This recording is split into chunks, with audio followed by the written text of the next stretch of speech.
rolling. Hi, everybody, and welcome back to episode 34 of the For the Geeks podcast. Yeah. I am your host, Jonathan Miranda. You can call me Johnny affectionately if you like. This here is Chris Seeger. What's up? You can call him Sniffles affectionately if you like as well. Yeah, no, please don't affectionately. I'm good. And we are your hosts for today's episode. Yeah. We are the hosts for basically every episode, but you know, it's always nice to introduce people to us because sometimes there's new people. Sometimes people don't know who we are, and you gotta let people know who you're talking to when you're sitting there and having this kind of back and forth conversations. And if you don't tell people who you are, you're just two disembodied voices talking. You could be the same person making different voices for yourself. I don't know. For your shelf? Your shelf? Your shelf? Yeah. Okay. Yeah. Yeah. My shelf. Not your shelf, my shelf. Which is gonna go back there somewhere. I don't have shelves. Yeah. I'm actually thinking of getting shelving put in so I can put up my figurines and stuff on the wall. That'd be good. But I'm worried Pike's gonna climb on it and then break it. Well, that's why you put tripwire there so she can get hit and fall down. Yeah. She's still under the blanket. It's adorable. Well, we can't see that, so neither can the listeners that are listening. Oh yeah? Yeah. Listeners can't see what's on screen. His cat is under a blanket. A comforter in particular, not a blanket, but yeah, it's a type of blanket. Dude, that's funny. She usually hates being under the blanket. Every time I do that, she runs off, but I guess... Pike's his cat, by the way, for people that don't know. Yes, my cat, my darling. After the D&D character. Yeah. We got a lot of stuff. Do we have a lot? I guess we do. Yeah. Well, big stuff. I feel like, for me, I feel like the conversations we're going to have today are much more geared to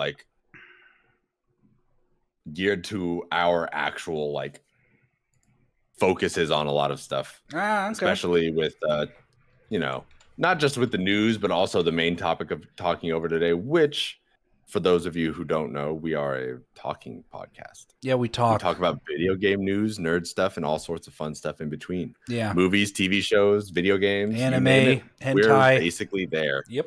Yeah. He watches Futas, nope. Boku no Pico. That's crazy. Wow. Okay. Walked in once and it was just like, Let wow. me end the podcast right now. Yep. Jesus Christ. Cancels, puts down headphones, walked away. What the fuck? Yeah, big fan of Bible Black. Sniffles is. I mean, but today we've got some. What? All the long parts. What? So how have you been? How's your week's been? We didn't meet up last week because you I was working. I was out of town. You were working. I was out of town. Derping in the desert somewhere. Yeah. Derping in the desert. That's a good some new shit. I got new figures. Let me see. Here we go. Show and tell, ladies and gentlemen. So I got the Bully McGuire figure right here.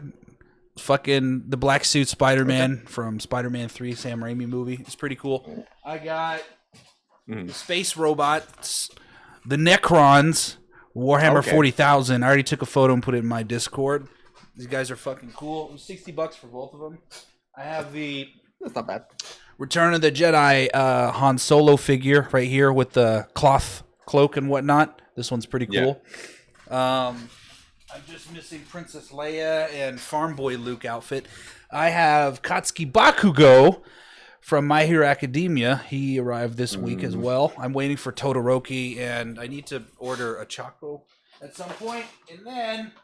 And then the bootleg figure, Thompson Arts, Kid Buu action figure. You can't really see him, but yeah, this is one of two variants of him. This is the anime version where he's his pink color is a little bit more vibrant, and he has a shiny gold trim belt buckle, and compared to the manga version, which has a darker pink color and a flat yellow color instead of the gold parts of his outfit. So I'm going to take some pictures of that today because it's overcast today, which is the perfect lighting for photography in any situation for the most part, unless you're going for sunrise or sunset. Anywho, what else is new? I'm still watching The Punisher season 2. I think I paused that because I had finished Mythic Quest And I'm disappointed that there's not going to be another season because there were so many stories to continue, but it dropped due Apple's first TV cancellation.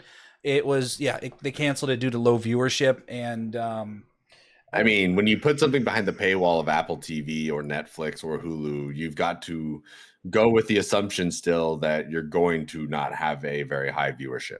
Yeah. I mean, yeah. especially with the way prices are working nowadays for subscriptions, as opposed to how they were even 2 years ago. Like, and the fact that there's a million different subscription services now to use. See, like, that's what I hate. I wish there was just one general one, but they're never going to do that. I'm but okay with some. I just not. feel like there shouldn't be this many. Like, Paramount doesn't need their own. Like, they really fucking don't. Fucking No. Apple barely needs its own. Maybe Netflix and Hulu could merge in some way, but I wouldn't like that personally. Like, we need that for anime too, because Crunchyroll doesn't have every anime. They have like a wide. They have a lot, but they don't have every. They should have every fucking show, but they don't. But depends on licensing and whatnot. Anyway, I'm not. This won't be giving money to Apple, but I'm going to buy a Mythic Quest T-shirt.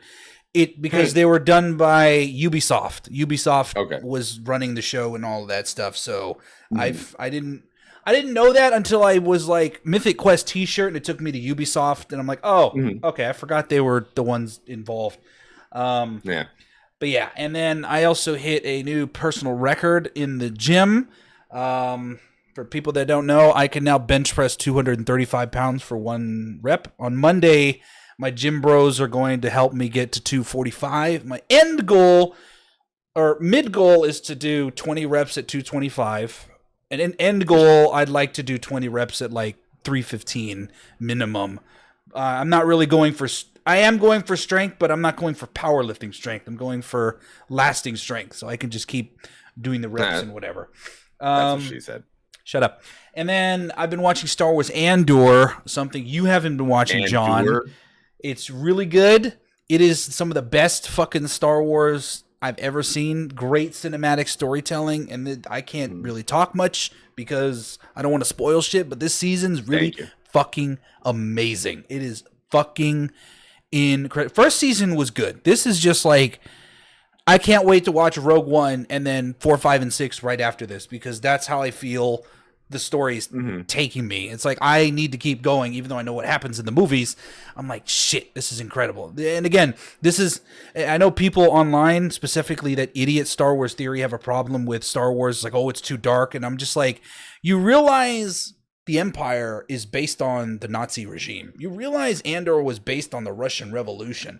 You realize Palpatine blew up a whole fucking planet in the first movie just to prove a point with Grand Moff Tarkin proving a point to Princess Leia that they have the power, and they blew it up with the Death Star. Yeah, he doesn't fucking care about people. Based off of U.S. during Vietnam War time. No, it's World War II. I'm gonna take your word for it, but I'm gonna search that up later. Okay, but anyway, and he did that because he didn't care. He tortures people because he doesn't care. Palpatine does what Palpatine wants, and that includes the Empire under his command, and how the Empire doesn't fucking care. So yeah, they're going to torture citizens. They're going to kill citizens in cold blood. You just won't see that in the main show. But what happens to the average people in the background on other planets that you don't see? Not everything is sunshine and roses, and people have a problem with how dark it is, and it pisses me off because it's like, you're okay with the planet being destroyed because you don't see it really happen. You don't see the people suffering. That's okay. You're okay with an allusion to Anakin. Not the micro. You're okay with an allusion to Anakin slaughtering younglings because you don't see it on camera. That's okay. You're okay with all of this violence because it doesn't happen, and then when you finally see it happen, it's too much. That's contradictory. It's not like they're being ripped apart like a Saw movie, but it's like Rogue One. First 15 minutes, someone gets shot in cold blood. It's like that. I wouldn't call it contradictory, but I would call it what would you say? I feel like it has a lot to do with the implication of it versus the actual like witnessing of it.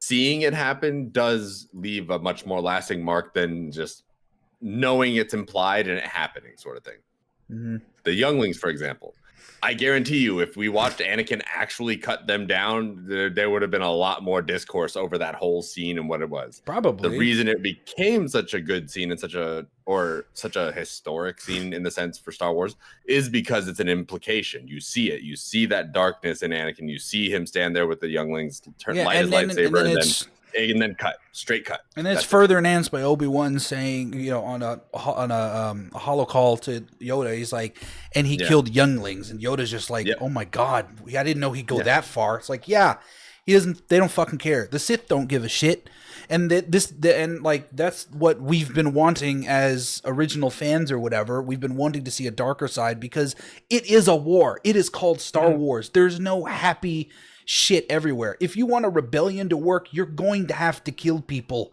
a lot. And there's characters in Andor that do the fight fire with fire mentality because that wins wars sometimes. It's not, it doesn't work all the time, but a lot of the time you fight fire with fire and it's war. So anything goes. Anything goes. But anyway, Andor season 2 has been really fucking good.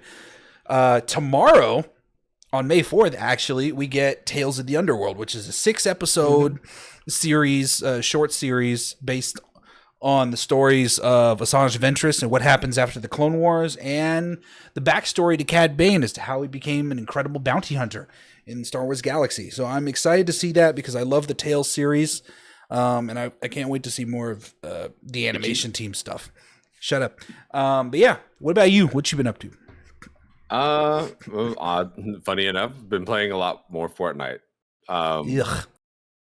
It's another shooter I can play. It's a little bit more competitive. I don't have to go as nasty heavy into it as I do with Apex. So I can take it a little more casually and not be fucking hardcore about everything. Kind of just enjoy myself. Right now they're doing the Star Wars event for, the next couple weeks. The next few weeks. So I'm going through all that stuff and having fun because you get to use the blasters and all that stuff. Pew pew. Makes it a lot more fun, at least for me, for sure. Like I'd love, I love Star Wars too. I enjoy the world, the universe, everything about it. So being able to pick up the guns or a lightsaber and kind of run around and fight people is pretty cool. I mean, you could do that in Battlefront 2. It's a better game. Yeah, but Battlefront 2 is fucking dog shit. It is fucking amazing. Heroes versus. It's a great game now than it was before. When's the last time you played it? At least 7 to 8 months ago. And it's dog shit? Wow, bro. Yeah, wow. Battlefront 2 is terrible. No. It's great. So bad still. No, it's not. There's nothing wrong with it. But continue with your thing. Anyways, I did that. Been catching up on some Final Fantasy IX. Oh, nice. Been working my way through that challenge. I got to catch up because the person I'm challenging is way ahead of me right now. But it's just because I haven't had time to put to it. I've had a lot of work and a lot of other stuff happening, so I just haven't had time to kind of sit down and play for fucking 6 hours every night like I used to. No, I get it. Me either. Been going to the gym consistently and all that stuff too. Still, I've gotten myself under 200 pounds now, so I'm just about there for the rest of cutting season. By the time May's done, I should be at a very good point. I'll be there in a few years. So hopeful that I'll make it to my EDC goal of 190, but I'm starting to think I might need to cut more, and I don't throw up a lot. That'll trying to do this the healthy way. But other than that, everything's been good. Everything's been fine. Bought some new nail polish, trying out new nail colors. Very fun. Yeah. No comment on that. What else? What else have I been up to? What else have I been playing? I don't really think I've been playing anything. I've been wanting to touch on yourself, Clair Obscura, but I haven't had a chance to download it yet. I have been thinking about that though. It looks really good. I mean, it's gotten surprisingly good reviews. Surprisingly, for a Western game that's it was hyped from the beginning. Dude. Yeah, but it's a Western RPG that turn-based. Okay, usually people, every time I see people talk about like Baldur's Gate, they're like, I don't like turn-based. Bitch, this is turn-based, and look what happened. 500 million copies within the first week. Holy fuck. Absolutely. Insane. Or 500,000, not 500 million. 500,000 copies within the first fucking week. Holy shit. And I know Square is shaking in their boots. They're like, oh, we have a competitor now. I don't think they're shaking in their boots. They should be, because 16 is terrible. The fuck out of here with this action RPG bullshit. Go back to turn-based where you succeed at. That's the thing. I think 16 is fine where it is. I think 16 is fine for what it is. That works for Kingdom Hearts. If it was marketed as a fucking classic Final Fantasy, if we didn't have 15 already and 7 Rebirth and Remake showing what Square is trying to move their series into, I would say yes. Square Enix is lying to us. They're not giving us what we want. But we have been fed this over the last 6-7 years, and we have taken it, and everyone has loved it for the most part. Even 16 was very widely loved as an action RPG. And it had a great story. The story and the characters were fucking way better than 15's story and characters. I get the fuck out of here. I loved it. Shit. All I'm saying is, there's no reason to count it out. They know what they're doing. They know where they're moving. I don't think they have a problem with a fucking indie French studio sitting around saying, hey, we're going to make an RPG. And they're like, hey, man, go for it. Fuck yeah. Keep the game alive. But yeah, honestly, 16, you just getting a whole bunch of hate for no fucking reason. Catching Strays for being a good game. That's fucking wild, dude. Lord. When's the last time that's fucking happened? It happens all the time. Anyways, let's move into our actual topics now, which surprisingly enough is Clair Obscur Expedition 33. Yeah, it looks really good. For those of you who don't know what this game is, it is a modern turn-based RPG. Western. It is a Western. To be specific, it is from a French studio called Sandfall, I believe. Is it Sandfall? Sandfall Interactive, yeah. Published through Kepler Interactive. Very heavily based in French lore and lots of what do you call it? What's the word? I don't know what you're going for. I don't either. At this point, I just had a brain fart. My brain just went. Anyways, it's a really good game. It is extremely successful. It sold 1 million units within the first 3 days of its release. It's everywhere. It's on Steam, PlayStation, Xbox, you name it. And everyone that's touched this game has loved it. Yeah. It is relatively short, mind you, for an RPG, but it is very fucking cool. To me, to my eyes, from all the things I've seen and watched of it, it is very much a mix of Final Fantasy in the sense of its graphical content and quality, mixed with the Persona style modern menu options in terms of how you fight and do things. Adding in as well a few quick time events during the battles to make things more interesting and kind of keep you more engaged and focused in the battle system itself. Never mind. What? Like, I was reminded of Lost Odyssey as you were talking about that, but continue. Oh yeah, I remember Lost Odyssey. See, I need that to be remade. Fuck, that's a great RPG cool. I never beat. Be a cool one. But this game, basically, if I'm not mistaken, the premise of the game is that the people live on this island, and there is a goddess of sorts that basically paints numbers or something, and whatever number they paint that year, whatever number it is, anybody that is of that age is basically going to die that year or be killed off in some way. That's fucking crazy. Yeah, it's fucking nuts. It's a wild ass story, and I guess the story follows this group of people who are trying to prevent that from happening, essentially. Oh, okay.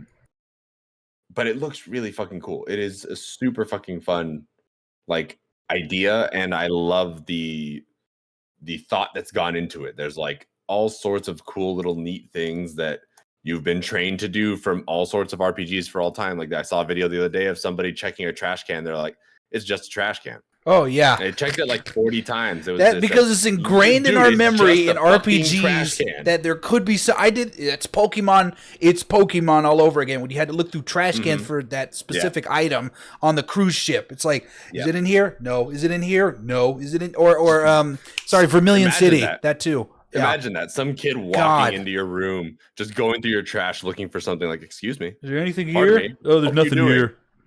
I did that in Stardew Valley. Just get it. And it's like, oh, recycle. And then the NPCs are like, hey, don't go through the trash. Like, fuck you. I'm getting items. But yeah, this game is amazing. I have yet to get it myself, but I'm curious to hear your thoughts on it as well. Yeah, I want to get it.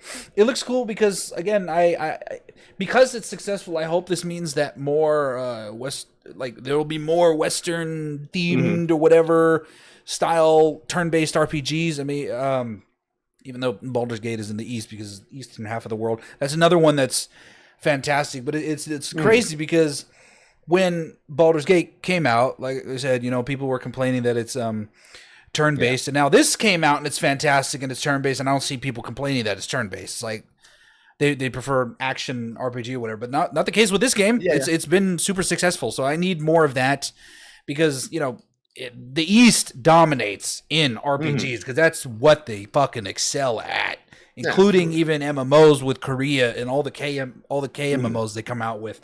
But it'd be nice to see a variation for that on the other half of the globe. Because we could probably offer some other new things to the table, like Clair Obscur and whatever. So I'm excited. I can't wait to play it on sale because I'm not buying it at full price. I'm too poor to support an indie developer. I will buy it. At full price. Technically that is an indie developer. Yeah, they don't even have a Wikipedia page. but super fucking cool game. If you guys haven't checked it out, I wholeheartedly suggest you go give it a look. It is phenomenal, and like I said, the reviews, everything that anyone has talked about with it has been nothing but good. It's got to be, honestly, from what I'm hearing, it's got to be a Game of the Year contender at least for this year because it has not skipped a beat yet, and for as short as it is, it does give you a lot. I agree. More cool stuff. The Oblivion remake. Which I bought because I said, fuck it, I'm going to drop and buy this one for the content so I can shut you up about, you don't buy any current game. And I'm like, you know what? This will help my depression. And it did. Escapism. Hello. Yeah. And this is next to Final Fantasy X, this is the best remaster I've ever played. It's just... And I love it. For the record, what it was they took the skeleton of Oblivion on their original ugly ass engine. I don't know what it was called, and they moved it over to Unreal Engine 5, which is why there's no creation kit because it's Unreal Engine 5 has its own modding thing, so people can do it that way. And yeah, they just threw on textures and all this shit. They left all the bugs in there, and Bethesda, a lot of the bugs are fucking memes. They're purely memes, and it's perfect. I experienced one yesterday while I was derping around. I went to go loot something, I went to go picklock something, and then I went to leave the house, and a fucking city guard just appeared in the house. I'm like, how do you know I was in here? You don't know that, but this is a game where enemies don't de-aggro. I ran for 10 minutes from an NPC I aggroed, and it was still following me because it's Oblivion. Just fucking hustling right behind you, just out of breath. Yeah. I'm like, what the fuck? How are you still aggroed to me? Fuck off. It's beautiful. The graphics are great. The music is nostalgic because I'd stand there and just listen to how beautiful the soundtrack was from Jeremy Soule because he's an amazing composer that we'll no longer see music from, unfortunately, due to sexual allegations and shit that he went through with court and all that stuff. Stop fucking up your life so people can enjoy your work in the future, people. But yeah, I highly recommend buying this game. If you've never played Oblivion or any Elder Scrolls game, this is a great one to start with. Definitely absolutely. Don't start with Morrowind unless you're old and you like that kind of game. Skyrim is also good, but Oblivion is just... I like the story more for Oblivion. You're not really the chosen one like you are in Skyrim. You're the Dragonborn. In here, you're literally just a guy in prison, and the Emperor is like, hey, I've seen you in my dreams, and I know you're going to help me out. And you're like, oh, okay. And then you end up helping him out and doing all these other things. But it's a different tone because you're also in a different part of the continent. Skyrim takes place in Skyrim. You're in the main country. Yeah, and this is, you are in where the Imperial capital is located in the land of Cyrodiil, which takes 200 years in the past from Skyrim. So there's a lot more Imperials around. You don't have to deal with Stormcloaks or anything. It's just the Empire. I thought Skyrim was 1,000 years in the past of Oblivion. No, it's in the future. It happens in the future. Yeah. But anyway, it's great. And your goal in this game is to stop the plane of Oblivion, another dimension, from entering Tamriel through Oblivion gates. So you have to go in there and shut down each one of them. As many as you want. You don't have to do all of them, but there's specific ones you have to tackle for the main story to progress. And it's great because the world feels more alive. Like Skyrim feels alive, but it's not. It has a different feel. I can't actually describe it. It just feels different playing Oblivion again because again, this is a very powerful nostalgia effect, and it's kind of like that thing where Bethesda kind of got that jank to them that prevents it from being fully like realized as a living, breathing organism. There's definitely things you see where you're like, okay, come on. I was right. It is 200 years after, bitch. Anyway, no, but yeah, I was thinking of ESO. Oh yeah, fuck that game. I mixed up the games. That was my fault. Yeah, and Oblivion has like 10 voice actors, by the way. You listen to like all the NPCs and it sounds like the same fucking person all the time. But because all their money, they didn't have a lot of money when they made Oblivion. They had enough money to hire Sir Patrick Stewart, Sean Bean, and like a couple other famous celebrities that I don't know the names of or recognize the voice. But those were like the two big Hollywood actors. They got to play the characters. Like the Emperor Uriel Septim, he is Sir Patrick Stewart. And another character named Martin, I won't spoil the story, he's voiced by Sean Bean. I was like, oh shit, okay, cool. So yeah, this is a fantastic game. I like it a bit more than Skyrim also because like there's a lot more custom. You can customize spells. I don't think you can do that in Skyrim. You can make your own spells. Like you can make yourself. No. You can make custom scrolls. Yeah, but not like a spell like that you learn. Like you customize a spell that you learn. You customize scroll. Yeah, sure. Yeah, but anyway, the alchemy is different in this game from Skyrim. In Skyrim, you have an alchemy table and you can just throw whatever in there and it'll make random shit. And here, you actually have to have alchemy tools.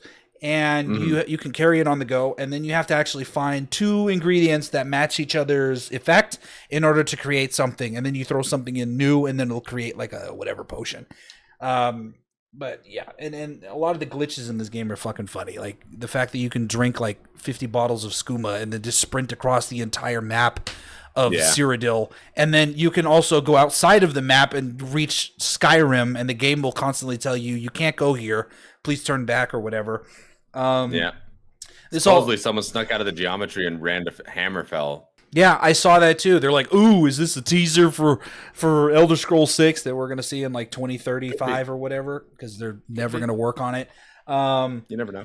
And then, and then I like this also because the DLC is more memorable to me than Skyrim was. Skyrim just had Hearth and Fire, which was the housing DLC. Yeah, it was a decoration thing mostly. Yeah, and then cosmetic, I should say. And the other one, I don't know that it was a Dragonborn, the DLC where you fight the second Dragonborn in Solstheim. Yeah, and then you had the other one, which is the vampires. That one was cool. I like that one was neat because Serana's hot with mods. So you just get her and you get a crossbow, which is way better than a normal bow. But yeah, that. I'm having a brain fart. The DLC, it was good because... I'm not the only one. Fuck you. Shut the fuck up. The DLC was good because you go to the Shivering Isles, which the Daedric prince, known as Sheogorath, is fucking there, and he's giving you an amazing quest line. Madness. Yeah, he's his full title, you asshole. Shut up. He's the strongest person in the game, and you can't kill him. If you even whack him, he's like, "Oh, you shouldn't have done that." And then he'll walk up to you, cast a spell, walk away, sit back on his throne, you disappear, and he sends you to the top of the map, and you fall down and you die. Because he says, "Enjoy the view," as you look down on Cyrodiil and you plunge to your death because you attacked the Daedric Prince of Madness. He will sit there and laugh in your face and talk about the most chaotic, out-of-pocket shit, and you're just like, "Please don't kill me." Yeah, I love that fucking character. Honestly, that DLC was one of my favorite like Elder Scrolls DLCs. It's good. And it fucking it really gave me like what do you call it? Like a dark, twisted version of Alice in Wonderland. Yeah. Kind of yeah. Like I could see that. It gave me that full like dark what do you call it? Dark fantasy style. And I really enjoyed that kind of vibe that it gave off. It was creepy, but it was mystical and magical all at the same time, but with that little hint of madness all around, you know? Yeah, but made it very fitting. Also, for the record, Oblivion is the first game, the original Oblivion is the first game ever to introduce DLC into the gaming world. It had the ugliest banana-looking horse armor back in the day that they're like, here, if you pay $2, you can unlock this pretty horse armor for your horse. It doesn't do anything.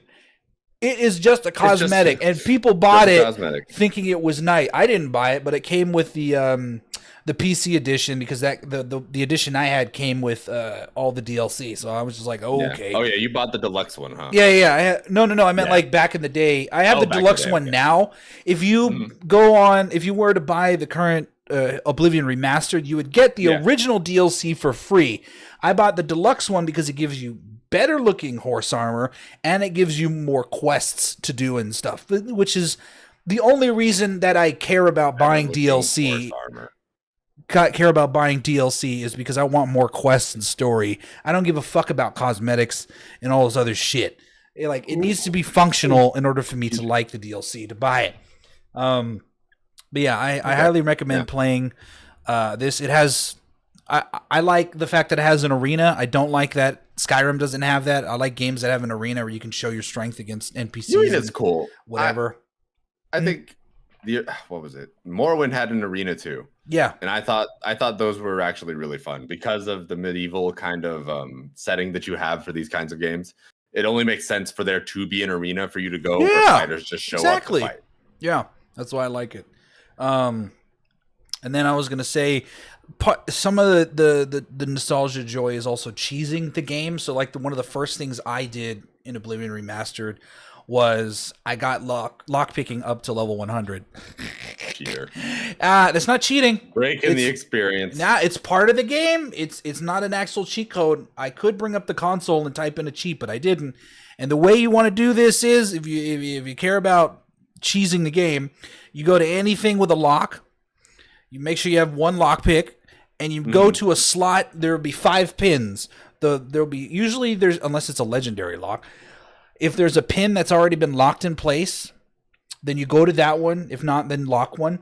And you have to spam the set tumbler button, whatever it is. On Xbox, I think it's X. On PC, it's spacebar. You spam that button over and over and over for about 3 minutes, and it'll give you enough experience to max out your lockpicking to level 100. And it'll also push you to level 12. Although I highly recommend not going to level 12 if you're playing on Adept before you do the mission in Kvatch where you have to seal the Oblivion Gate there. Because if you do, I streamed this shit last week because I was level 12, you'll spawn more powerful NPCs and it'll take you a long fucking time to kill them. And it was a nightmare. And I had to, after that, I had to turn the difficulty down to like, not novice. To novice, not apprentice is like the easiest. I turned it down 1 notch from Adept, which is normal. And I'm like, okay, now I feel like I'm level 12, which, speaking of that, we have a new hot take episode coming up. It'll be the first one eventually within the next couple of weeks when I get everything in order and my research so I can prove this fucker wrong. We're doing a hot take series, listeners, where we give our hottest takes on video games or anime. This one will be called Level Scaling, Good or Bad, because I think level scaling is the worst thing to happen to video games. He thinks otherwise, but we'll go into that in the episode. And whatever. I think level scaling is absolutely fine. It's fucking terrible. In certain situations, perfect for a gaming experience, and we'll get into that next time. Yeah. Don't you worry. I am ready for that one. That works for me. But yeah, I really love Oblivion Remastered, and this is a step. Cole Carnage was talking about this, the streamer.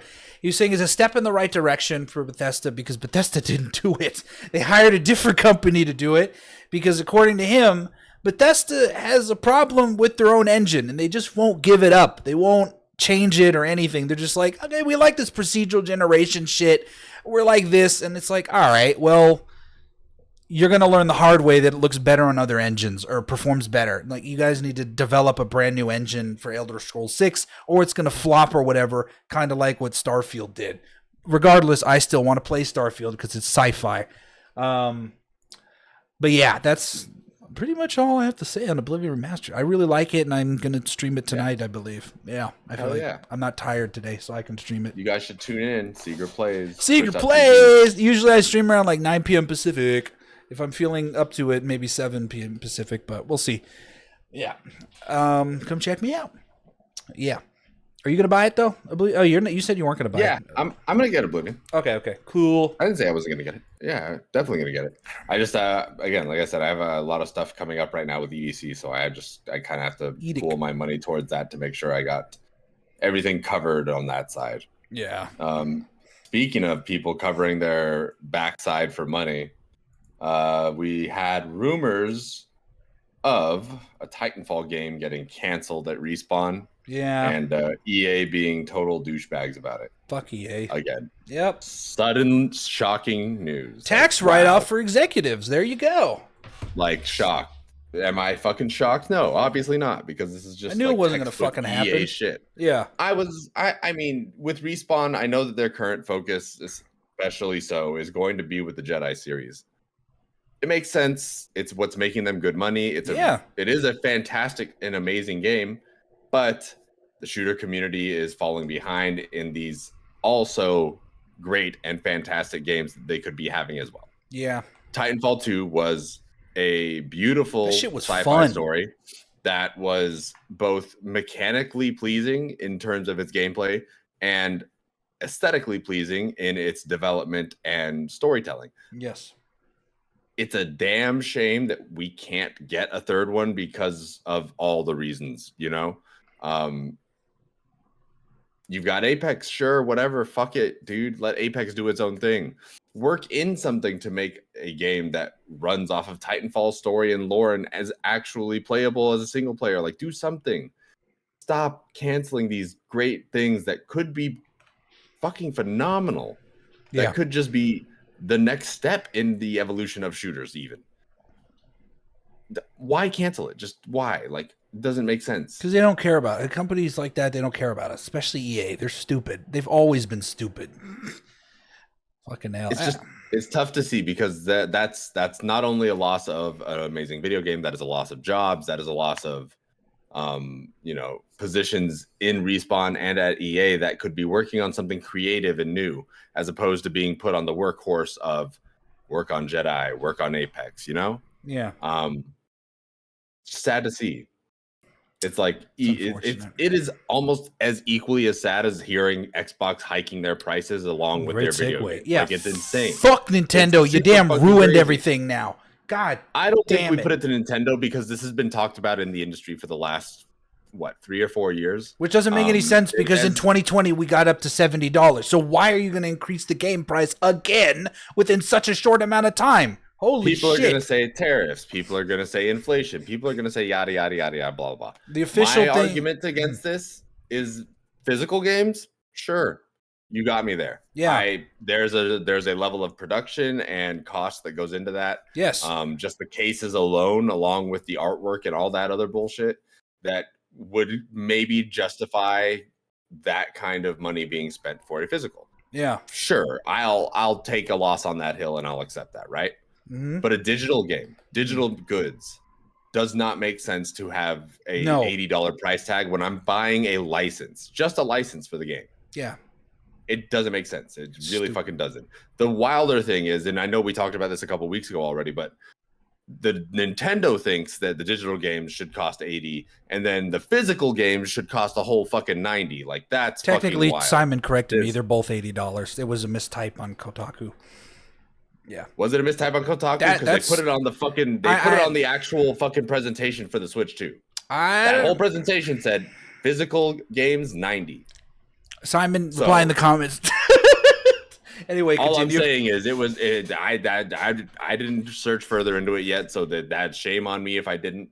But like, That's the still fact stupid. that it pops up like that is ridiculous. The idea of increasing the price of these things is ridiculous. Like, we're close. We're basically at a point where we're paying for full consoles that used to cost this much back in the day. Yeah, you pay like you buy like 5 games. That equals a console already. Like, it's too fucking expensive. This is what, as much as I hate this, I also don't really care because I'm a PC gamer. Because luckily, okay, this is why y'all should go to PC, listeners.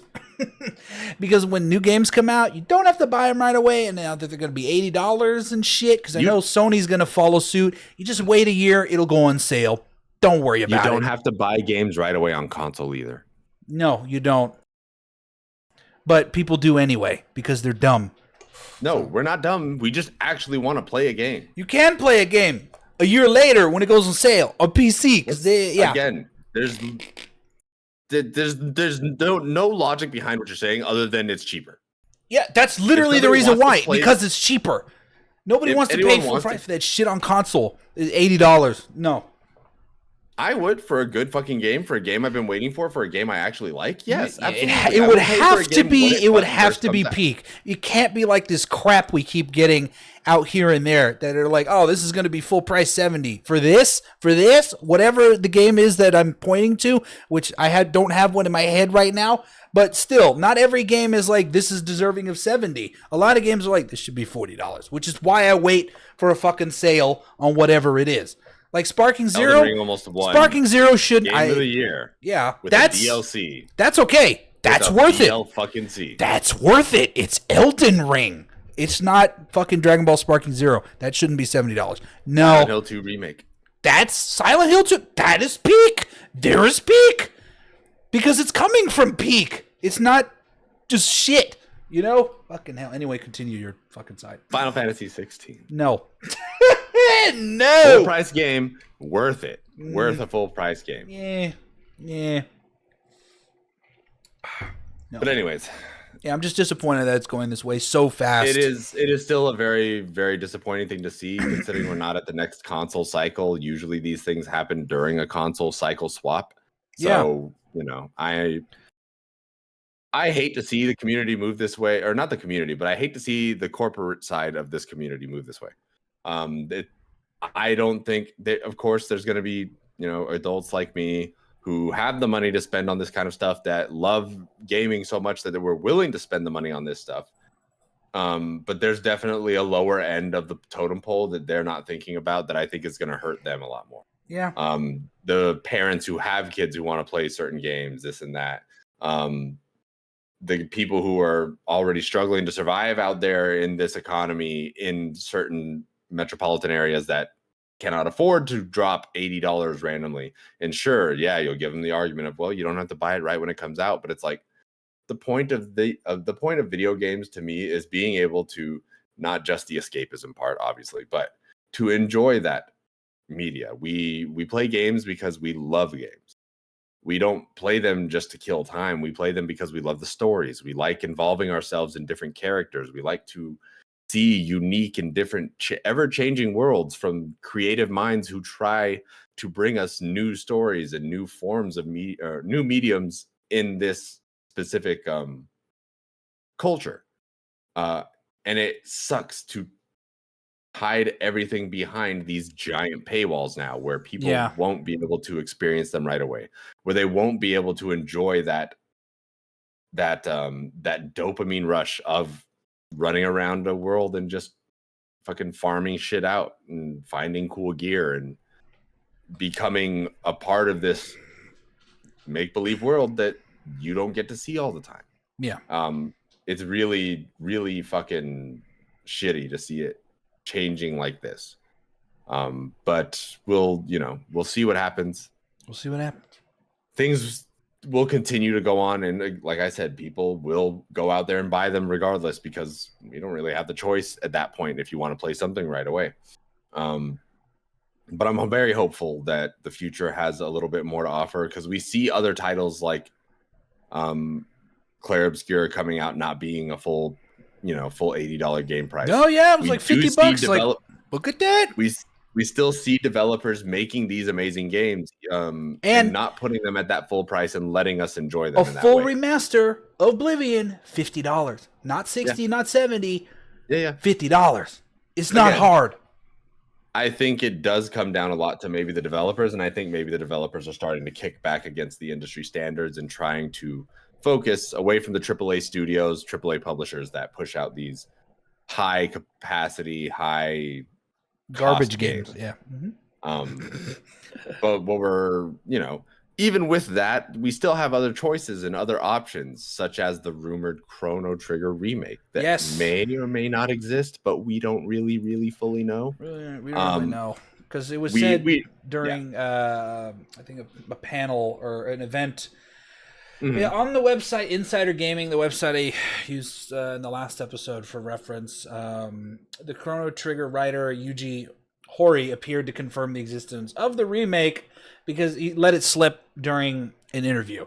Yeah. Afterwards, the host whispered to him, and he had to cover his mouth like, "Oops, I didn't mean to say that." So yeah, there's going to be a Chrono Trigger remake, which would be nice because I have the original Need to Be Played on my Steam, and I know by JRPG players everywhere that it is one of the peakest RPGs of all time, and I have to play it to see it because I only played the spiritual successor, which was kind of mid Chrono Cross. Yeah, it was. I don't remember it because I played on PS1 graphics. That shit was ugly as hell. I'd rather play pixels than that. But yeah, honestly, Chrono Trigger is a hard fight in terms of the best RPG ever made. I'd lie. It is up there. That's one reason why I want to play it, and the other reason was Toriyama worked on it.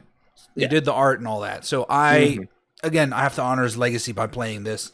Just like I'll play Sandland at some point because he did that too. But yeah, I can't wait to see what this will turn out to be. Maybe it'll be more like like Final Fantasy VII, or it'll be stick to turn based, which would be nice. As long as they keep the story intact, because I guess that's what makes it so epic. What makes it great from you? I think for me, in my aspect, the uniqueness of its combat system was what got me. It was at the time, a very different style. It was still turn-based, very much, yeah. It was still the same thing. You do skills, you learn magic, you do regular attacks, all that stuff. But the cool thing was that you could learn these cross skills, which is basically two characters in your party have a skill that they use, and randomly throughout battle, the more they fight together, they start to grow up a sort of experience pool together, and eventually they learn to incorporate their moves together. So the main character has like a straight slash, and this other character has this hopping slash. They combine it to make this crazy, like, cool looking backflip fucking strike slash cool thing. Okay, now I have to play it. It's really fucking neat. Like it changes the dynamic of the battle because your characters can learn all of these neat things. Yeah. On top of that, the battlefield was not just a static place. The characters moved around the battlefield as they fought. The enemies moved as well. It wasn't by choice or anything, but like when you did things, you guys set up in different areas. It made it feel more interactive than any other RPG at the time. As we all know, standard RPGs, you line up your characters in a line versus the other side of the screen where there's another line of enemies or whatever, or a grouping of enemies, and you fight back and forth normal. Chrono Trigger got to a point where you could be at the bottom left of the screen, and it's like a top-down view, basically, and your boss is at the top, and then your other characters are both on the right side, because right before that boss started fighting, he jumped in between you both, and now you guys are separated in that sense. Oh, fuck. Like, there's a lot of neat dynamic to it, and even though it's mostly cosmetic, it is very fucking cool to watch, because then your character, when they do their melee attacks, runs from wherever they're at up to the boss, strikes them, and then jumps back to their original position. Right. So it gives it a lot more fluidity. It gives it a lot more feeling of being a physical, like a tangible place. Yeah. At least in my opinion. And on top of that, the story itself is just phenomenal. Like the overtures and all of the underlying storylines that kind of mesh and come together to kind of create this band of heroes really stood out to me as a kid because it was something that I'd never seen before in that sense. So at the time, it was, again, this game was extremely unique for its time. Right. Back when Squaresoft was still just Squaresoft. Yeah. A very heavy contender, in my book at least, for that top JRPG position. But yeah, I'm super psyched. If it's a remake, I'm all for it. I'll take another fucking 7 remake rehaul for Chrono Trigger. That would be amazing. I can't even imagine how. Imagine if they did that, plus they added the combat shit you were talking about with the combo skills. That'd be fucking It would gnarly. be insane. Hell yeah. I mean, well, 7's already done that. They do the combination thing? In 7 there is a system where your character can learn combo special attacks with other characters. And they're very specific and unique to those characters. Well, that's cool. Okay. Yeah, it's actually a very integral part of the battle system in 7 Remake and Rebirth. So Okay. Cool. But yeah, dude, fucking I'm rooting for it. I would love to see it. I need to see it, honestly. But aside from all these AAA games, I think we need to give some attention to the indie game market. Exactly. Absolutely. Which is our main topic tonight, where we go over our favorite indie games. Yeah. And we're gonna format we want to do it. I'm gonna do it. Let's do it like last time, but make it shorter. I'm gonna do a top 3 on this. Oh, okay. Because I have a solid top 3 for my favorites, and I'm gonna go in order from my number 3 to my number 2 to my number 1. Okay. But I will let you start because I've been talking a lot right now. So go right ahead and do that. And I will wait till we're done with this show to get another water. I don't have, and I will wait to pee. Because I have a small ass fucking bladder. Okay. I don't have a top 3, but I have a top 1.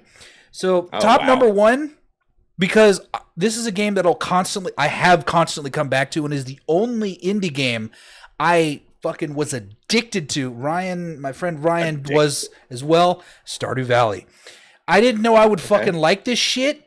I fucking fired it up for the first time. I told Ryan about it. The same day. He's like, okay. We started playing it. Next thing I know, a week goes by. I had played it for 60 hours and I beat it originally. And then I still come back to this because it's cozy.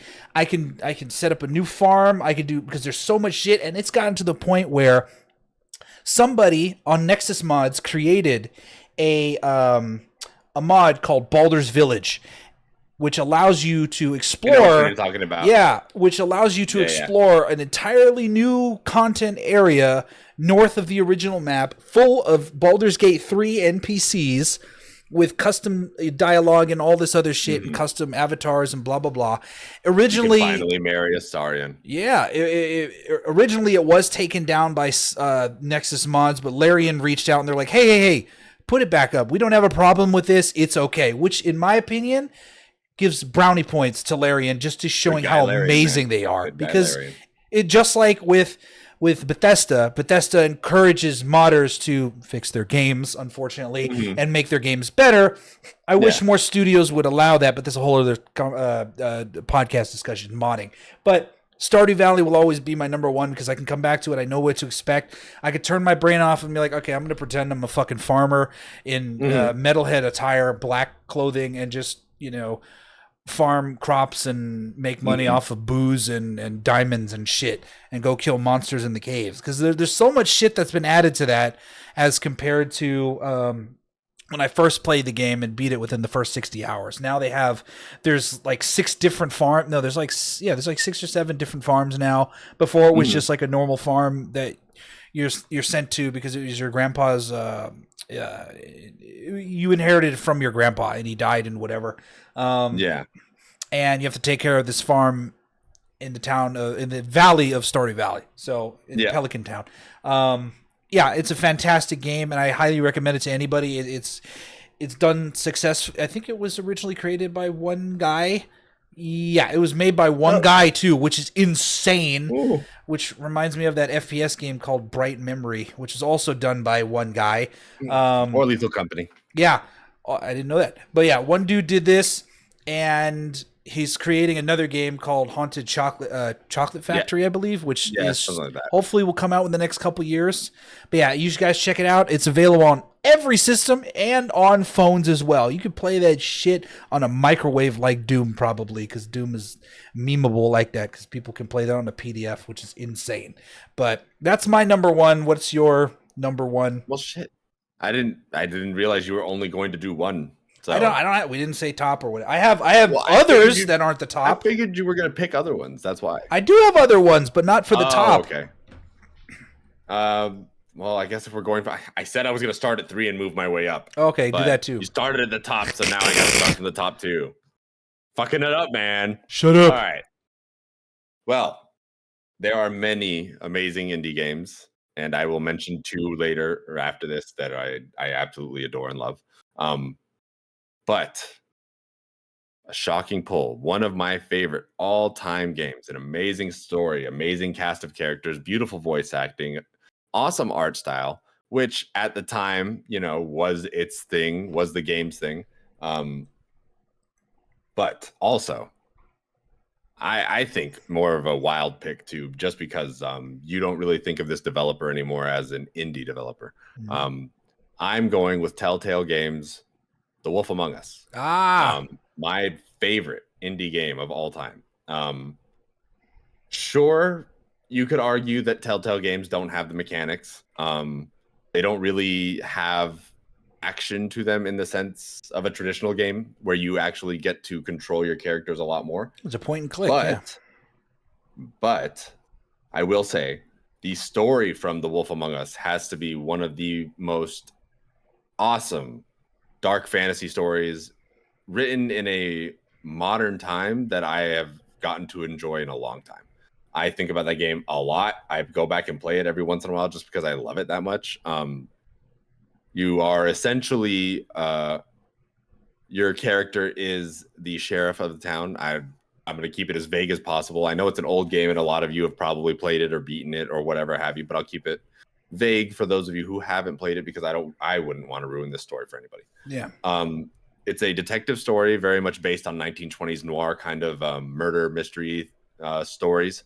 You play as the sheriff of this small inhabitation area, and you're essentially hired on by somebody to investigate the murder, a murder that had recently taken place. And so you basically go around and you question characters, the same thing you do in a lot of murder mystery stuff. Yeah. And you start to go through and find twists, clues, and all sorts of things that kind of start changing the tone of the story and changing the world around you and kind of giving it absolutely captures that perfect noir thriller vibe where you don't know who to trust, but you've got to figure out what's going on. Very much similar feelings I got from Max Payne when I played it the first time. Great series. Very, very good about making you think one way when you should be looking the other way, sort of thing. And I love it when a game can successfully trick me into not catching something or missing something, because half the time I watch or read or fucking play something, I see something coming a mile away and I call it and I'm just like, that shit's gonna fucking happen. Yeah, I understand. But yeah, Telltale Games, absolute perfection. This is where they fucking cooked. They went hard on this game and nothing they have made since then has been as good. I am currently awaiting the second game to come out, and when it does, I will be vehemently preaching it to everybody on the street that I walk by that you should play this fucking game because it is just a masterpiece, a fucking masterclass in narrative storytelling. That's what Telltale Games excels at. And speaking of Telltale Games, one of them, I just had to add it because I'm like, oh shit, I didn't realize that was an indie company. Tales of Monkey Island. Another point and click series that you love, that slapstick dry ass humor from the early 90s from the Monkey Island games. I played them all except for Escape from Monkey Island because that one's fucking difficult. And even though the creator of Monkey Island says that anything after 2 is not canon because he didn't make it and LucasArts just went around and did it himself, mine was still first Curse of Monkey Island.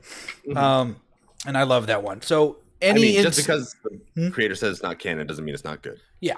Any installment of Monkey Island is great because this is essentially what Pirates of the Caribbean was going to be until they went with Disney went with a different direction and decided to create Pirates of the Caribbean.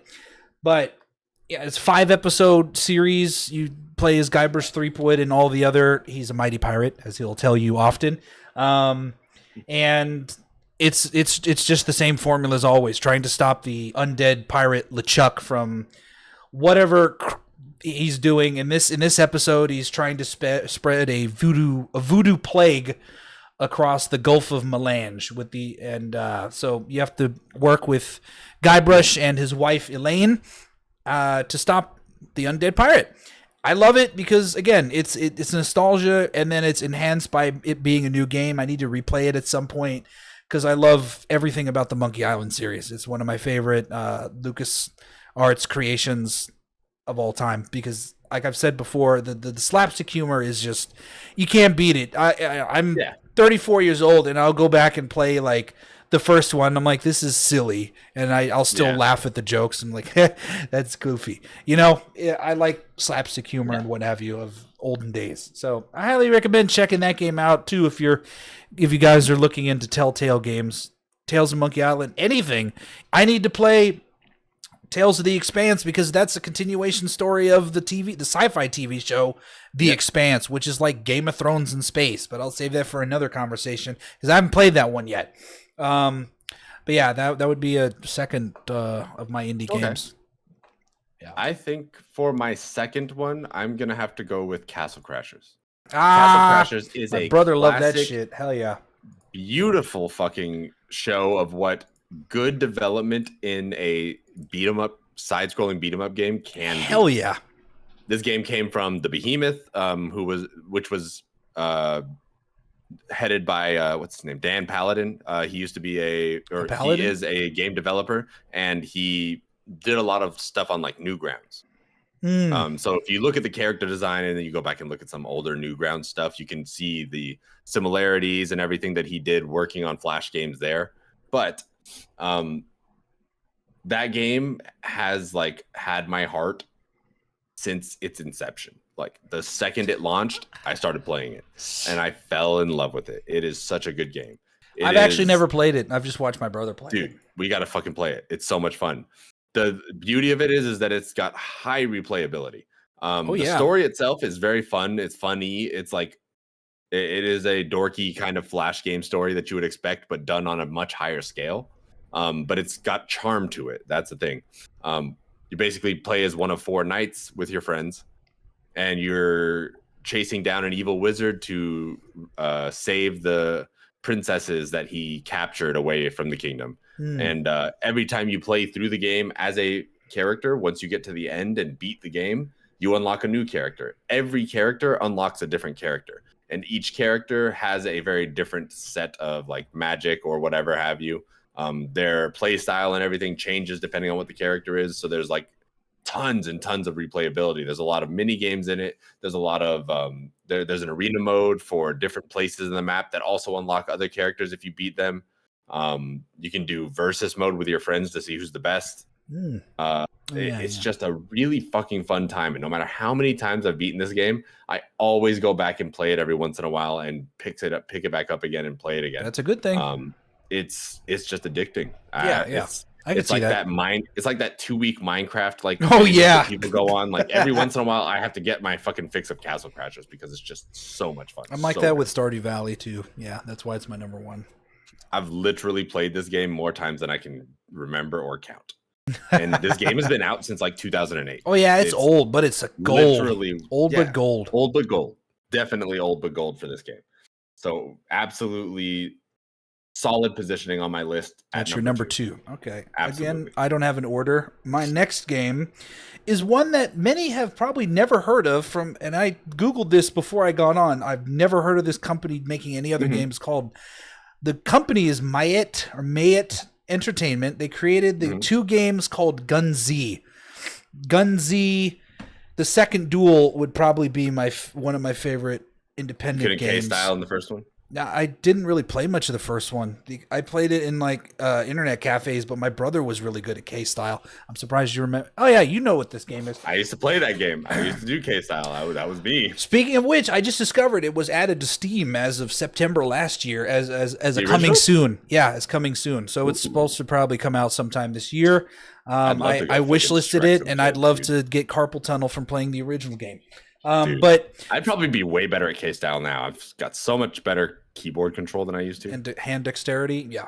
Mm-hmm. I can't wait to play it because I didn't play the first one, but my choice is the second one because it had updated graphics, cool characters, and I was really good with the guy with the sword. I don't know his name; it doesn't really matter. For those of you who don't know what this game is, it was a small arena-based third-person shooter game. You control one of several characters. And you have your gun loadout or weapon loadout, and you run around the match, and you either do deathmatch or team deathmatch, or there's objective-based ones, and you just take out the opponents. But each character has their own specialty. Like the one I had, he's really good at dashing, and his ultimate is like a katana draw move where you just dash through the enemy. There's another person who specializes in like explosive projectiles, like an explosive shotgun or grenade launcher. There's another person with like a whip, and she's really good with the whip or whatever. It's a fast-paced third-person combat game that's really fun to play, and it was popular in Korea. The first one was popular in Korea. Second one didn't do so well, unfortunately, and that sucks because I really liked it.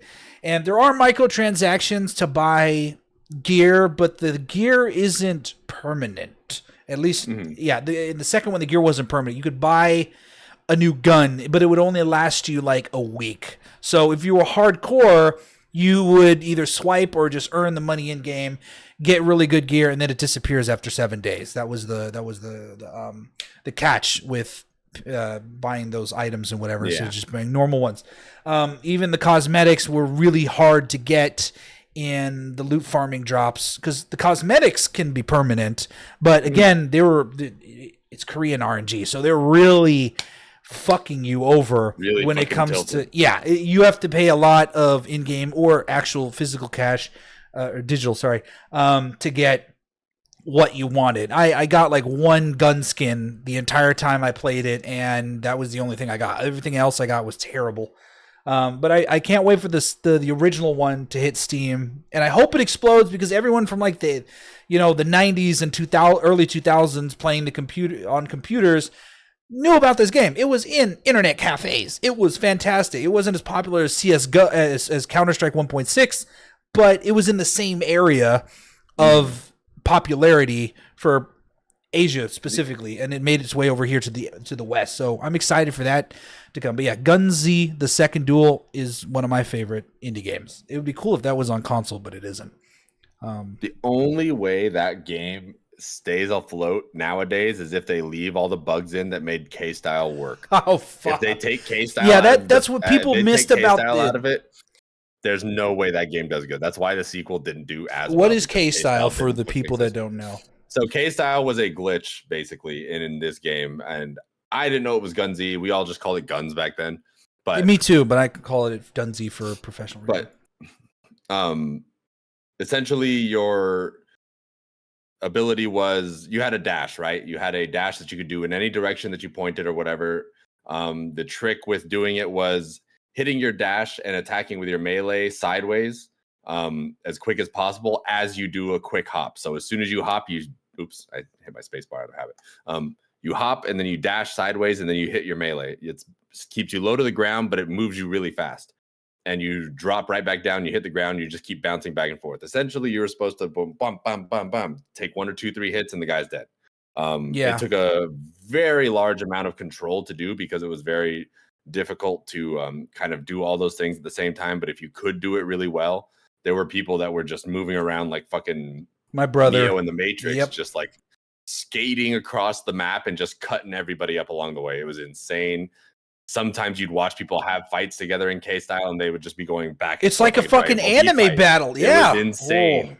You just clash swords, ding, ding, ding, ding, ding, until somebody made one mistake and then bad, done. It was so cool. K-Style was so cool. It was literally one of the make me want to fucking download this shit and play it now. Fuck yeah. We should if you guys can take the time, go on YouTube, search up Gunsy, search K-Style, and like watch some They still videos. exist. Like The that original shit, game still exists. That shit is fucking gnarly as fuck. Yeah. Yeah, we should download it. I honestly, I'd be down to stream that one. That'd be fun. Oh, as hell. fuck yeah, hell yeah.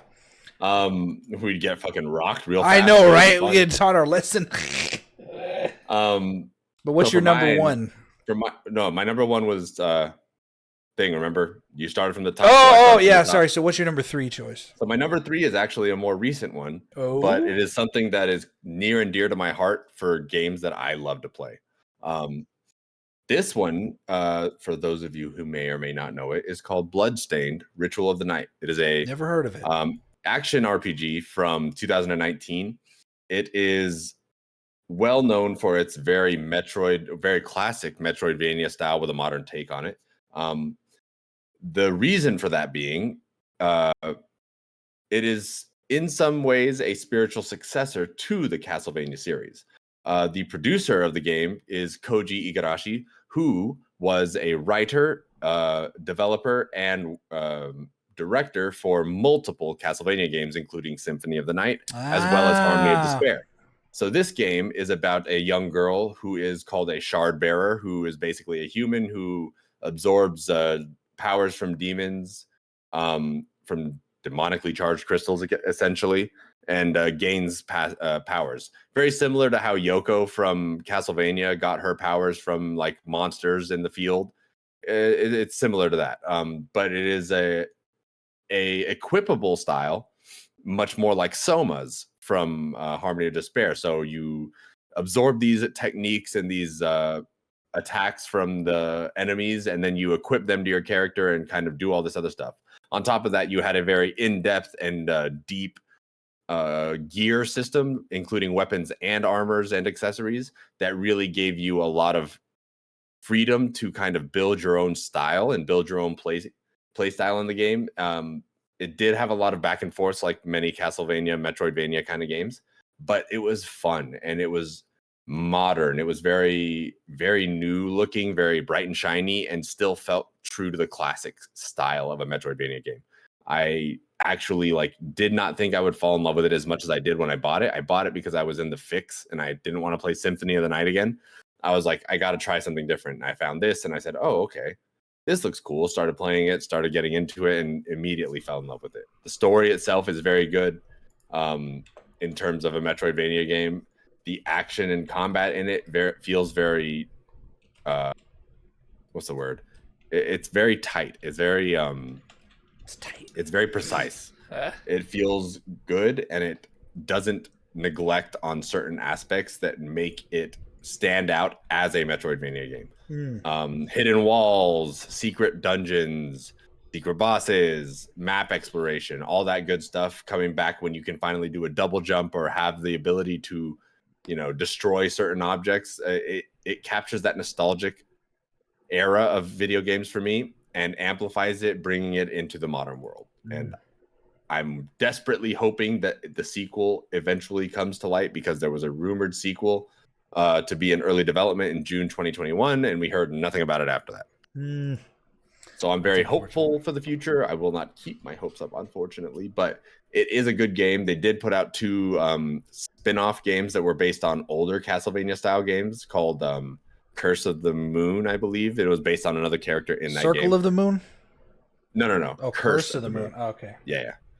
Bloodstained, Curse of the Moon. There was the first one and then the second one. Yeah. But yeah, Bloodstained, Ritual of the Night. If you guys love Castlevania, if you guys like Metroid, this game is 100% up your alley, and I cannot stress enough how much fun I had with this game. You will love it. You got to check it out. You can get different costumes and stuff. It's super fucking cool. It's so fucking cool. That's good. You got to check it out. It's a great game. I tried checking on Steam if Symphony of the Night was there. They have every other Castlevania game except Symphony of the Night. What the fuck? Why? Only they way even to play have it is Circle off of the a Moon. PlayStation. Yeah, it's because they've been doing remasters and stuff for some of the older Castlevania games, but they haven't touched Symphony of the Night. That's lame. Because it's their bread and butter, dude. That thing is classic gold. That's true. Just download a PlayStation thingy and then play it that's right. legally, because you own the game already. I don't. I don't. What? What? Nothing. Go on. What's your third pick? I don't really have a third. I told you I don't have a third. I'm not going in pick order. I'm just going in random. Yeah, order. I know, but give me a third pick. This would technically be fourth. What? Oh, well. Yeah, well, I named 3 already. How? Because I went for Stardew Valley. And okay.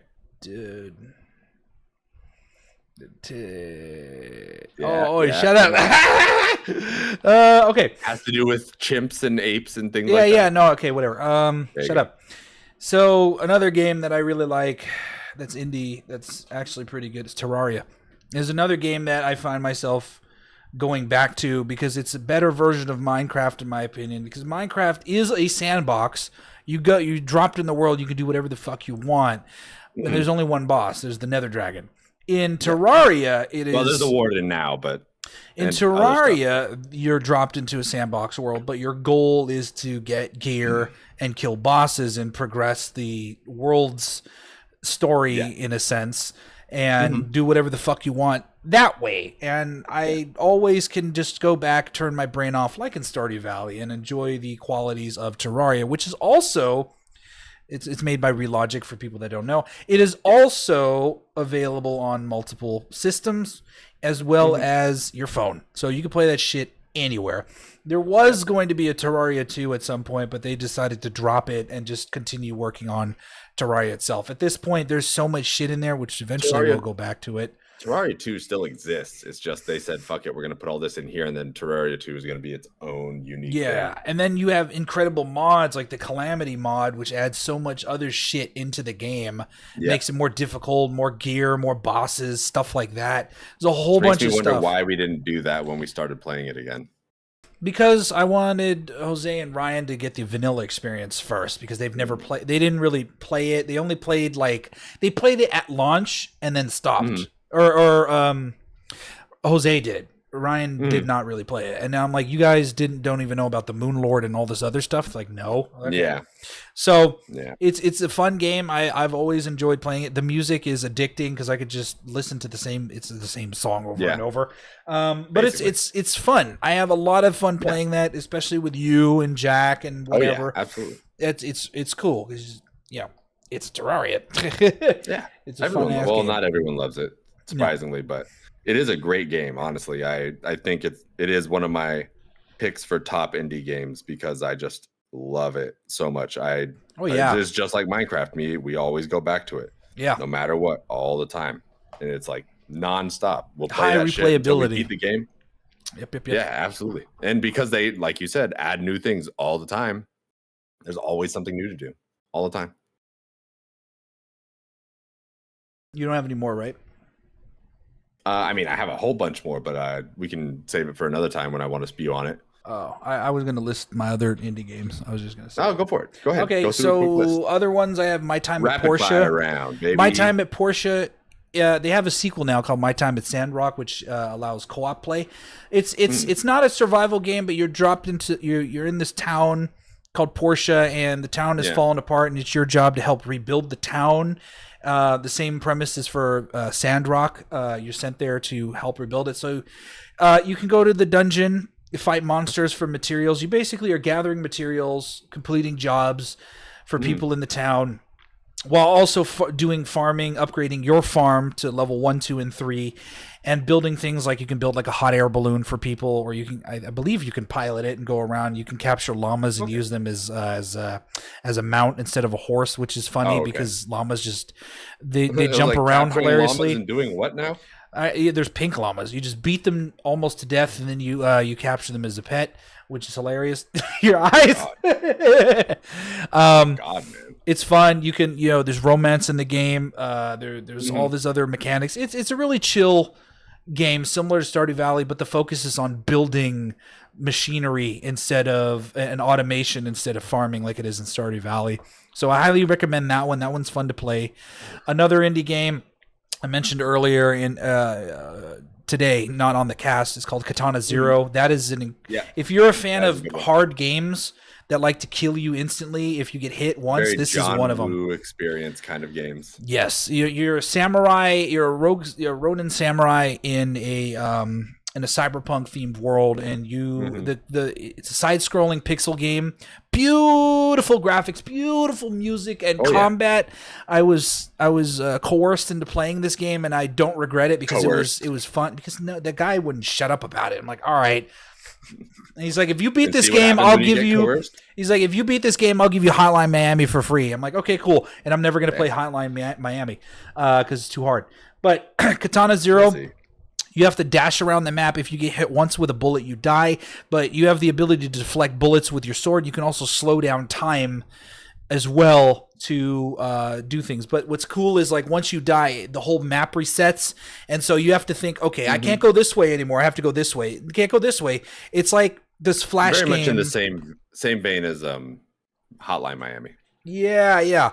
Damn, there's a Flash game that's like this too. That's I think it's called Give Up or something, where there's like 100 levels and the AI will shit talk you and be like, yeah, you shouldn't probably be continuing. You should probably give up. And every level in that game will be harder and harder and harder to get to the end door at the top right of the screen or whatever, because it'll have like buzzsaw traps and shit. But anyway, Katana Zero is similar to that. It's very fun, and they're coming out with free DLC. As of 3 weeks ago, there was an announcement, DLC, that I guess the character was stuck like in a jungle with soldiers, and he has to help them take out some creepy alien thing with like 3 rows of teeth and shit. But from the teaser, it looks cool, and it's free. So you should check out that game if you like these kind of games. We do love free DLC around here. Oh, yeah. Another great, it's also available on Nintendo Switch, so it's available on platforms. Graveyard Keeper, this is another cozy one. Instead of a farm, you're taking care of a graveyard, and you have to make sure all the graves are in pristine condition. It's really good. There's crafting. You can make money off of, it's weird to say this, farming in a graveyard. Yes, you can have crops and shit grow next to the graveyard. Not out of the graves, but also on a day, grave home. Basically, yeah. On a time schedule, there is an NPC that you give this goat carrots, and he'll pull this cart for you to bring in fresh bodies. You take the bodies, you can you mummify them to some degree. And I'm like, that's photographer terminology. My bad, emulsion and shit. But yeah, you embalm them. That's the word I'm looking for. You embalm the bodies. You take care of them, and then it's like, okay, you start off with, you only have stone available. Okay, I'm gonna make you a stone gravestone. Awesome. Then it decays over time, and you're like, okay, let me knock it down, give you a marble gravestone. And the higher your grave quality is for your cemetery, the more you can unlock certain things, and you have like a sermon you can preach to gain divine currency, because people, instead of money for offering, they offer like just prayer, and you accept that as a currency, and you can use that to craft more things. It's really interesting. I haven't beaten it because, my God, that game, Stardew Valley, you can plant shit and then go to sleep, and everything will be grown in the morning or in a couple days. Yeah. Graveyard Keeper, everything works on a clock. So it's like, I'm doing this, I'm doing this, I'm doing this. Great for people with ADHD. So I highly recommend playing that game. It's very fun. Again, it's cozy. It's a pixel game. It's really cool. There is DLC. I haven't played it yet, but I heard it was pretty good. Another, there's only 3 more indie games that I'll mention to save for time. One is Valheim, another survival game running in the Unity engine. The graphics look not bad for, it's not ugly, but it's like, what it is, it's not bad. Yeah, it's like PlayStation level graphics, but it's also a pretty version of that, if that makes any sense. It's a Viking themed survival game. You're dropped into a world. You have to survive, build a base, get armor, kill monsters. You kill bosses, you progress the world story, and you can kill more bosses and monsters. You can go across the sea. It's I only played it when it launched, and now it's gotten to the point where the Mistlands DLC came out, and now the Ashlands DLC is coming out, which is like a volcanic area, and you have to deal with fucking are they Spriggans in this game, or is that I don't know if that's just Elder Scroll. Okay, no, they're Spriggans, I believe. Okay. Yeah, and it's really cool. You can fight a sea monster. You can drag it to shore. It's insanely fun for an 8-player game. And you can have more players if you have a dedicated server. So this is only on PC. PC, I believe. Yes, only on PC. Very fun to play. So that one's good. I'll be playing that sometime this year. Another one that I just beat recently is called Core Keeper. This one is another survival game. These are all survival games. You dropped into this underground. I think we're seeing a pattern here, Sniffles. They're real. I like survival games. Ryan and Jose don't, unless they get to kill shit over and over. But I like to design bases and build shit in these games. So you're dropped into this the subterranean world in Core Keeper. You're talking to this sentient device called the Core, and your goal is to help power it up again. So you have to go around this massive underground network, fight bosses, kill monsters, find the parts, power up the Core. It's got an incredible isometric art style to it that's pixelated, but they do it so well that you don't look two-dimensional when you go up up or down on the map. Yeah. It makes it just look like you're like this, but you're walking that way. Because you'd think if you turn, it would be like Paper Mario, where you're paper thin and you're going in this direction. No, they do a 3D effect where it looks really good the whole time. And then they increase the pixel count for like stuff such as like water. The particle effects have the highest pixel count, and I love games like that. For example, they do that in Octopath Traveler. They mix in high pixel counts with 3D. 2.5. Yeah. They mix in, which is, you can still tell some effects are pixelated, but they're really high quality. And then they'll have non-pixelated, complete CGI, complete 3D effects that look really good blended in. For Core Keeper kind of has that minus the 3D part. So that's a really fun game you should play. And then my last choice is a classic one that's pretty good. It's called Don't Starve, as well as Don't Starve Together. Don't Starve. Don't Starve is a good one. You're not gonna lie. Together is that is a multiplayer version. But Don't Starve, you play as his name is Winston, right? Winston. Ooh, fuck, I don't remember his name. I think it's Winston. You're dropped into this forest in the middle of nowhere, and your goal is to not starve to death.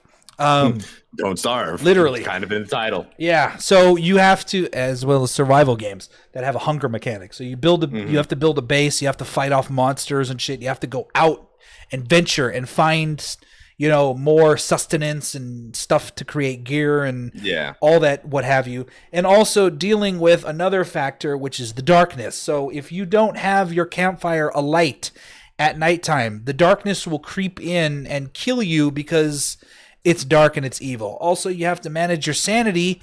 Each character has their own perks. Some of them thrive in when they lose their sanity. Some do not. Some don't like fire. Some do. One is like a spider character. But all of it is quite interesting. And your sanity goes down when you don't have certain items that'll help you with sanity stuff, especially when when you lose sanity, the darkness becomes more apparent. So you'll see like a hand that's like jagged creeping like as a moving shadow. Yeah, it'll start moving towards you the more you lose sanity, and if it grabs you, you'll take damage.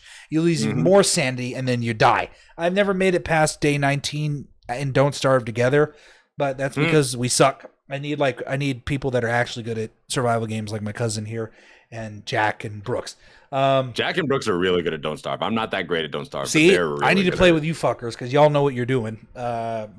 Ryan did not when we were playing together, and neither did I. Because it kind of incorporates a lot of tower defense stuff into it as well as the exploration part. So you got to be very optimal on what you're doing. Otherwise, you can fall behind really fast, and then it's a struggle to kind of survive it all. Yeah. So, that is my last choice for indie games. It's really fun. Good choice. PC game. It's got great graphics. And they still make updates today. Like Don't Starve Together came out with an entirely new area. It's a whole island zone. Yep. And you have to use a boat to move in between areas, which is crazy. Yep. So I didn't think it would go there. Super fucking cool. Yeah, I haven't played it since that got dropped, so I'd love to play that at some point. But those are all my choices for all my favorite indie games. Yep. Good choices, man. Good choices. I've got a whole lot more, but I don't think we got the time for it this time around. No, we don't. We're running out. But that's okay, because that means that you guys can go to YouTube or go to Patreon and subscribe to us and follow us. So that way you guys stay up to date on all of the new episodes that we drop and all of the new stuff that we talk about. Our Patreon is only $1 a month if you'd like. It gives you access to the immediate release of the podcast. You get it as soon as it's as it's done being uploaded today, May the 3rd. and done being recorded. You get access to pre-show stuff, post-show stuff, all the cool little like behind-the-scenes kind of things that we do, and eventually you'll get access to some cooler things like maybe merch and possibly if we get that popular, cool things. If we ever get to a point where people actually want it, maybe onions. Fuck it. But if not, and you don't want to pay $1, it's fine. We understand. It's a hard time these days. You can follow us on YouTube at For the Geeks Podcast. You can follow us on Instagram at For the Geeks with 2 S's at the end. You can follow us on Twitch at For the Geeks Games, and just remember to hit the like, subscribe, and all that stuff. You know the whole spiel that YouTubers put out there. Yeah, just give us a follow. That way you guys can keep up with us. We post our episodes normally every Wednesday on all podcasting services, and the videos go up on Wednesdays as well on our YouTube. But if you want to follow us personally, you can follow us on Instagram. My handle is at YoYoDesu, Desu. You can follow me on Twitch at twitch.tv/YoYoNinjaBoy. I do play there more often than I do on the For the Geeks page, but I'm trying to fix that. Sniffles, if people want to follow you, where can they find you? The white pages. No. You can find me on Instagram, Twitch, and Twitter at the same Twitter. I can't talk. The same handle at Seeger Plays, SEGER Plays, or you can go to my personal Instagram, which I constantly update with content of pictures and bitching and moaning in the stories. Seeger VFX. Those are my socials, and I stream on the weekends, usually Friday and Saturday night, sometimes Sundays, but that's once in a blue moon if I don't work the next day, which actually should be coming up soon. After Mother's Day, I could stream. Oh, yeah. Yeah, that's mine. Well, then, thank you guys for joining us. Thanks for listening. Hope you guys enjoyed the episode. Come back next time when we talk about something even weirder. Yeah. Until then, game like you mean it. Booby lips.